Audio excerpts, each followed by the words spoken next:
Hi, it's Paul, and today I'm an old man with some thoughts on starting YouTube as a complete beginner. It is going to be a long old video, but I'm going to give you the two main points right now because we don't do that. Watch until the end for exciting news or whatever. I'm not interested in doing that. If you want the information, I'll give you it now. There's nothing for you to buy, nothing for you to sign up for or whatever, and there's timestamps in the description below if you want to skip forward to bits or miss bits or do what you want. Right, point one then. All the time that you are sat here watching this video or watching experts telling you how to start your YouTube channel or how to create the best content or how to game the algorithm, all the time you're watching stuff like that, you are not progressing on YouTube yourself. You are making no content. All the money that you spend buying kit or buying courses or buying books or signing up for whatever because some influencer told you, you've got to do this or it's the best for YouTube. That's money that you're spending that you haven't made yet.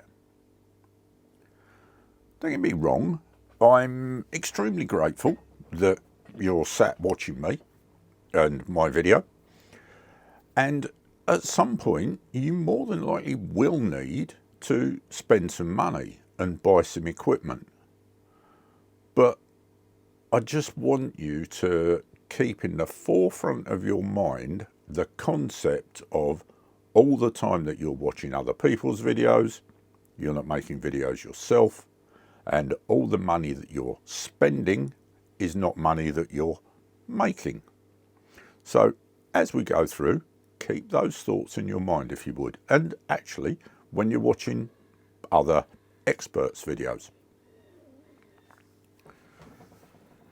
And if you want to wander off and ignore me and go and start making videos right now and sit in front of your phone or camera, and great, crack on. I wish you all the success and thank you for the 30 or 45 seconds or whatever it is that you've watched of my video so far.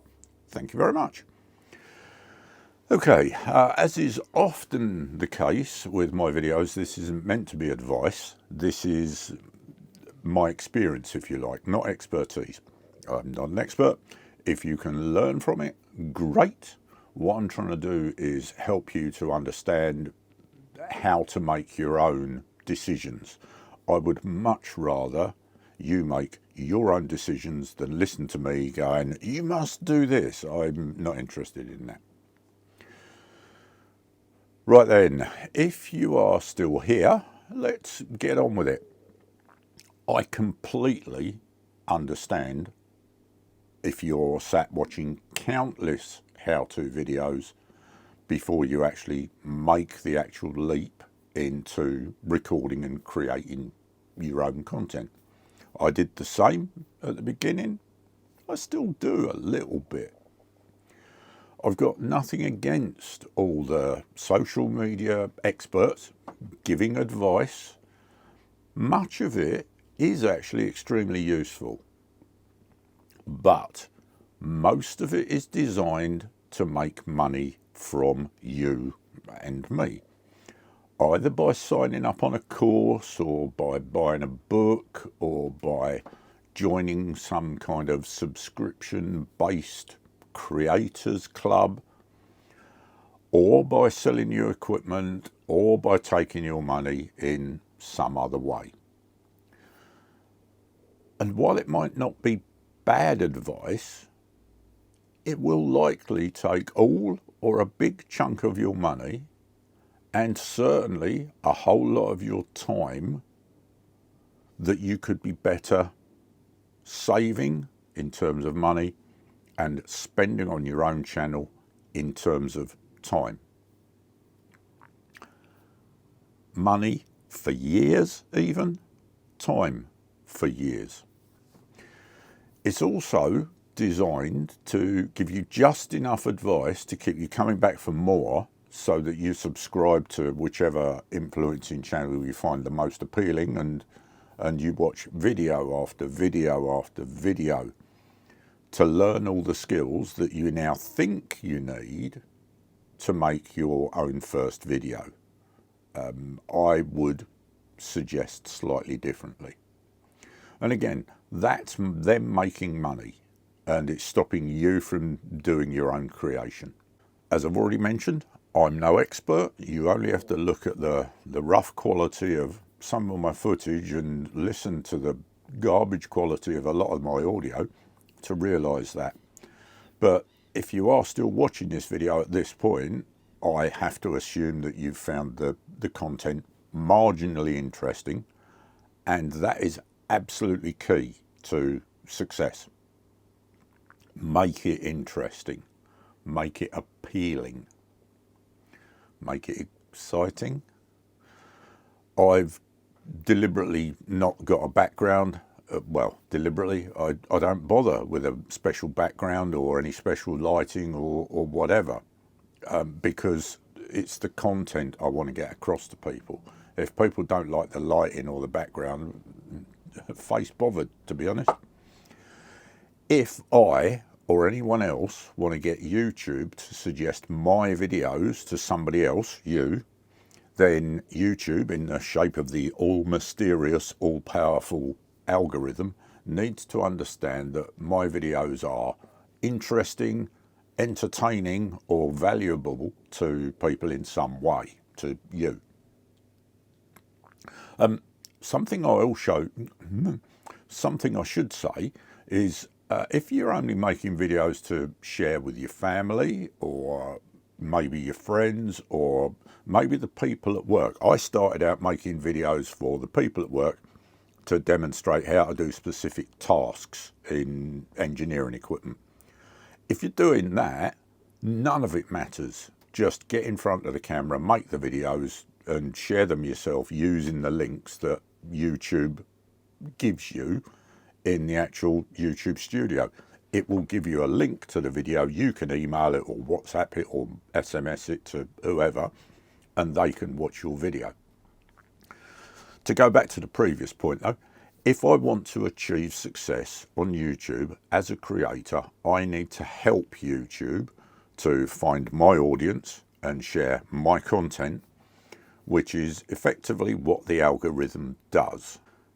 And it's something that I don't personally make too much effort on. And that's because I'm not here to make money. That's not my purpose in this. Don't get me wrong, the small amount of money I do make is very nice. It goes a small way towards the costs of the stuff that I have bought, the website that I run, and blah, blah, blah, blah. It doesn't cover all of it, but the little money that I make is welcome. So, and I'll do a video on that sometime. But that's not what I'm here for. I'm here because I enjoy doing it, and I like sharing the content, and I like to consider that I might be helping someone. So let's just explore costs for a moment. Let's talk about costs. YouTube itself is free to create on. There is no cost to uploading stuff to YouTube, aside from your internet coverage that you're paying for anyway. If you want to buy stuff to create the videos on, then that will cost you money. Your phone, which you've possibly already got, any additional cameras, tripods, mics, lighting, all of that does cost money. And referring back to what I said earlier, there are many channels out there that want to convince you to buy this camera or that mic or this lighting to create the best videos. I bought some stuff early on. I have a Canon M50, and I bought that right at the beginning, and I have a Rode video mic that I bought right at the beginning. I've used both of them twice, maybe 3 times in 4 years. I've got some Insta360 kit. I've got a Rode Wireless Go, DJI mic, this one. I've got a Rode Wireless Go. I've got DJI mics, got Insta360 stuff, I've got RAM mounts and all that sort of stuff. And I use all of them constantly. I've got my phone that I'm filming on today that I use constantly. And the point I'm trying to make is that I did exactly what I warned about earlier. And I believed all the influencers that said at the time I needed the Canon M50 and the Rode video mic in order to create the best content. I didn't, and I don't. My particular style of content is pretty much all done on Insta360 or action cameras, because most of what I do is done in an environment that doesn't sit well with normal camera gear and mics. I'm out on my paddleboard, I'm out on my bike in the mud down the bike park or whatever. I'm in the garage cutting bits of timber, and all of that doesn't go well with reasonable quality. I was going to say good quality. Doesn't go well with proper cameras. The Insta360 stuff breezes through it without any problems whatsoever. So to put that in one sentence, if I started again now, I would just stick to my phone, the camera on my phone. As I say, that's what I'm filming on now. I'd stick to that to start with, and I'd upgrade to an action camera only when I could afford it. And that's based on my use case, my usage.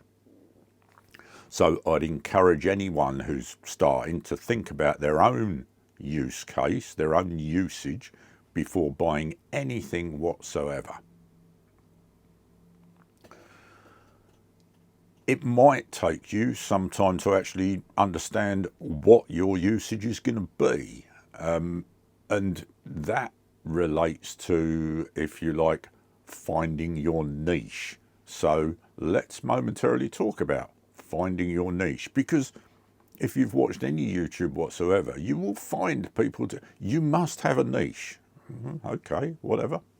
My niche is very difficult to identify. Maybe I don't even have one. I've done videos on DIY, YouTube, cycling, paddleboarding. Might have done some engineering stuff, some tools, and I've got a pipeline of videos, if you like, a list of videos that I want to make that include sewing machines, finance, maybe a bit of management, because that's what I used to do latterly, and anything that occurs to me that I think I might be able to tell an interesting, questionable story on that might help people. Again, it doesn't worry me because, again, I'm not here for the money. I'm here to help, and I enjoy it. So if you're not fussed about making money on here, at least at the start, or big amounts of money, forget the algorithm. Just work on creating content. Gradually, you'll likely find what you want to do. You'll work out what you like to make, same as I'm gradually doing. You'll discover what you enjoy doing, the way you enjoy doing it, and you will progress because you're doing it.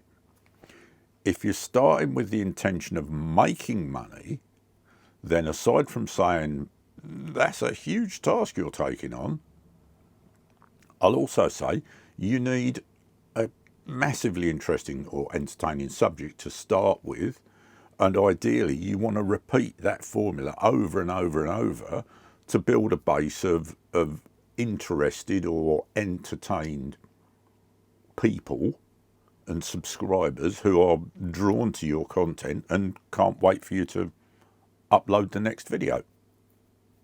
For me, I'm immensely grateful to my subscribers, but I would completely understand if they look at my channel and go, so what's he about? And as I say, I'm only about, oh, this is interesting. I wonder if this will help somebody. If you are going to focus on making money, you probably do need a niche, and you probably do need to make consistent content, and you do need to push out stuff time after time after time. And the thing I would caution you against there is, can you do that? Is there enough content you can make to keep that going progressively? I might expand on that in a separate video. And as a beginner, you've got to do all that at the same time as learning to be comfortable in front of your camera, learning how to operate your camera, even if it's the one on your phone, learning how to sit in the middle of the screen or how to get the right camera angles, blah, blah, blah, blah, blah. So to go back to the equipment thing, if you do have a specific niche in mind and you feel you must buy equipment, then try and work out what you need to suit making content in your niche, your subject range. Look at other people who are already making the same kind of videos. Look at what they're using, what camera, what lighting, what angles, what positions, and try and copy that. And buy the bare minimum to try and copy what they're doing. Don't necessarily believe the influencer that says, you need the latest Canon M50, you need this lighting, because that's for their content. And if their content isn't the same as what you're planning to do, then don't buy what they're using. Buy what the people that are doing the things that you want to create are using, if you must. But I would strongly suggest the first thing you do is just get your phone out and get comfortable sitting in front of the camera and recording yourself. Once you get comfortable in front of the camera, then maybe think about upping your game a bit. Maybe better camera angles, concentrating your camera angles, maybe a script. This particular video I've scripted. I don't script all my videos. This one I've scripted because there were a lot of things I wanted to get through. Sometimes I just use notes. Sometimes I don't use anything at all. Once you've got comfortable in front of the camera, maybe you need a script. Maybe you want to focus on positioning. And only when you're comfortable with all that lot, then think about, okay, to make this even better, do I need better lighting? Do I need a better camera? Do I need a better microphone? Audio is actually really important, I've discovered. Didn't realise this at the start. I thought it was all about the lighting and the background and the blah and the blah. But it actually isn't. If people can't hear you properly, they will kick off. They do at me, and rightly so. In terms of information, I am firmly of the belief that all the information that I need is out there on the internet somewhere for free. So I put my effort into finding that information. You may not want to put that effort in. So you might want to subscribe to somebody's paid content creation, somebody's special channel with exclusive videos. You might want to buy their book, you might want to sign up on their course, you might want to join their exclusive content creators club. Maybe. I absolutely wouldn't. Personally, that's me. In terms of training and books and stuff, I've done dozens of courses over the years through work, where I used to work, and I can honestly say that very few of them have actually been completely beneficial. I learned bits and pieces from courses, but I learned predominantly by watching people do stuff and figuring out why and how they do it. I learn a little bit from reference books, so sometimes I will buy a book, but I'll very rarely read it from cover to cover. I just cherry pick the bits I want. And for me, that's why I wish YouTube had been about when I was a kid. Because, for instance, a lot of the paddleboarding stuff I've learnt by watching people paddleboard, not the people that are going, you need to paddleboard like this, but watching what people do and then going, oh, okay, why does he do that then? So that's my way of learning. You might want to think about how you learn and use your approach for that. Anyway, a lot of rambling on. So to go back to the very beginning, having touched on a fair few different points in between, if you're still watching now, think about this if you would. Watching videos, although it might possibly help you, is not you creating videos. Spending money on learning resources, while it might possibly help you, is not you making money. It's you spending money that you haven't yet earned. Buying equipment that isn't right or isn't needed for the type of content that you want to create is not you making money. That's you spending money that you haven't earned yet. Hope that's been useful. Thanks for watching. See you in the next one. Bye.